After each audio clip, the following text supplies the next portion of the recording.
Hello, my name is Synnibear03. I know this video is probably unexpected, but I've been really unhappy with the last two videos I made for a long time now. I made both videos way too soon after everything happened. My first apology video wasn't truly an apology, it was more so a reaction video to my own exposure. And the second response video was heavily puppeted by other people, and that one in particular I really despise. I'm hoping this video will serve as a better response and apology, and hopefully it can make up for the previous videos I've made. I met Enno through another YouTuber, the details of which are not very important. At first, I wasn't very interested in being their friend, and while they were persistent in checking in on me and trying to start conversation with me, I wasn't very receptive. It honestly should have stayed that way. However, we started talking a lot more frequently when my interest became the topic of conversation. This is a pattern of behavior I've only been able to recognize recently. I tended to only really interact with people who would indulge in my interests. Once we started to speak more frequently, I started sharing things with Enno that I reasonably shouldn't have, and it quickly devolved into me sending them explicit content. To be absolutely clear, this did not include nude pictures of myself or Enno. I wasn't attracted to Enno in any way, I just shared a lot of explicit artwork with them and written scenarios. I will be honest, saying all of this out loud at this point in time makes me feel ill. While now I can recognize that what I've done is incredibly disgusting, at the time I didn't anticipate the kind of harm that this would do to them. It's gonna sound completely deranged, but I knew it was wrong in the sense that it was taboo, and you weren't allowed to do it, but I didn't exactly see the harm in it. When I was a child, I developed a porn addiction. I was looking at a lot of pornography as a kid, and I didn't exactly see the harm that it had done to me, and so I didn't see the harm in showing it to a child. Enno had already seen bits of my graphic work before they were talking to me, and they showed interest in wanting to see more, and so I didn't see the issue. I shouldn't have been talking to Enno at all. I'm now a lot more aware of what this kind of stuff can do to a developing mind, and I'm honestly truly devastated knowing that Enno will have to carry this with them for the rest of their life because of what I did. Enno looked up to me and called me their big sister. I feel so awful. I feel so ashamed knowing that I've betrayed their trust like this. I really wish I could go back and erase what I've done, but I know I can't. I feel even worse knowing that the last words they've probably heard me say on this channel was me downplaying my own actions and making it out like they wanted this. That our last conversations were full of me self-pitying over the consequences and subsequent fallout of my own actions, making Enno blame themselves for what I was going through. I regret everything that came out of this situation. The fact that it happened at all and the way I handled it afterwards. Whether Enno can hear this themselves or if they're having a friend relay this back to them, I really hope they'll know just how sorry I am that I've done this. I'm sorry for showing you the things that I showed you. I'm sorry I kept in contact with you for so long. I'm sorry I had my emotional outbursts where you could clearly see them. I'm sorry I made you feel the need to blame yourself for what I was going through. I never ever wanted you to think that this was your fault. I really truly hope that you're able to heal, and I hope you make friends who treat you better than I did. Now, while what I did to Enno was one of my most egregious things I've done, they are far from the only person I've hurt. There are other people I feel the need to apologize to.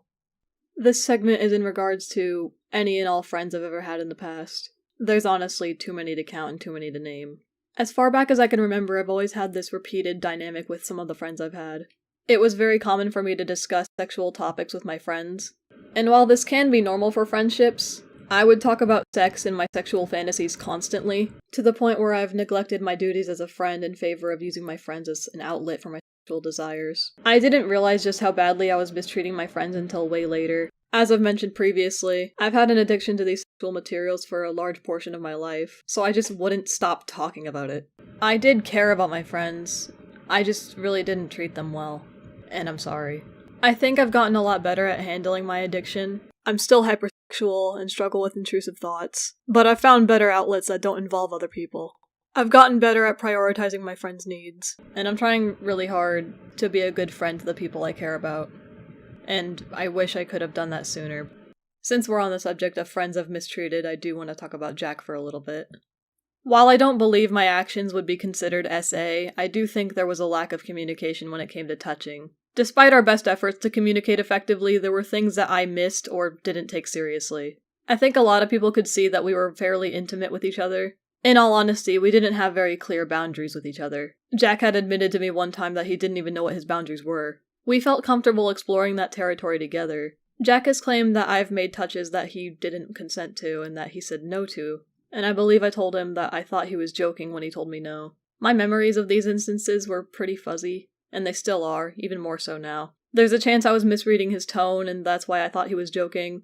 Whatever my intentions were, I can tell that I've clearly hurt him. I never wanted Jack to feel uncomfortable, and I do feel sorry for not being able to recognize his discomfort. I also want to apologize for some of the threats I had made after he left. At the start of my exposure, I was filled with really intense feelings of betrayal and rage, and I said a lot of things that I didn't really mean. I angrily said I wanted to kill Jack multiple times. I never intended to follow through with those statements. I was only speaking out of hurt. Some people were showing concern that I had bought a bunch of weapons one night. None of those weapons were meant for Jack. I just bought them to make myself feel safer in my house. In my response video, I had an incredibly disturbing take on my own involvement with Sock.clip, and the way I was treating her and her characters. My response boiled down to a few key ideas. Sock's boundaries are stupid and unreasonable. She blocked me, so why can't I just post what I want since she doesn't have to see it?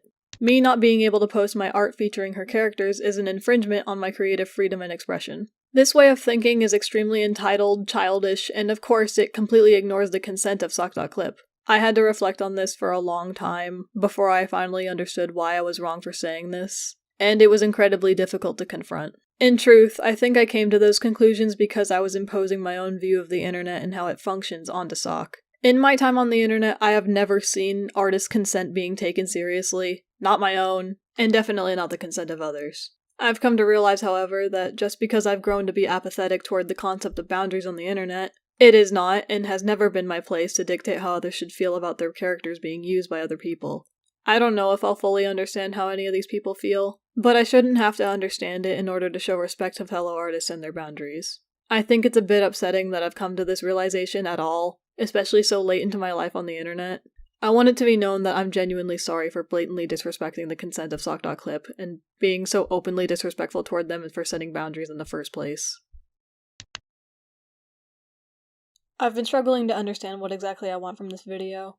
I've wanted to make an apology video for a long time, but it's been really difficult to revisit everything that happened. I've also been scared that making this video would only serve to make me feel better and just reopen old wounds for the people I hurt.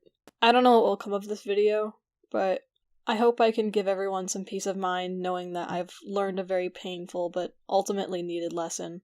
I know I've hurt a lot of people, both directly and indirectly, and I want everyone to know that I'm sorry. I don't want to hurt any more people. And I honestly think I've come a very long way from where I was before. It's been a difficult process, unlearning my harmful behaviors, and it took longer than I'd like to stop feeling sorry for myself long enough to truly reflect on what I had done and why I did it. I meant what I said when I stated I wanted to change and didn't want to hurt anyone ever again. I just wasn't yet ready to prioritize the difficult things. I now have friends who are kind to me, but they lovingly hold me accountable and aren't afraid to correct me. In fact, it's because of them that I've finally found the strength to finish this video.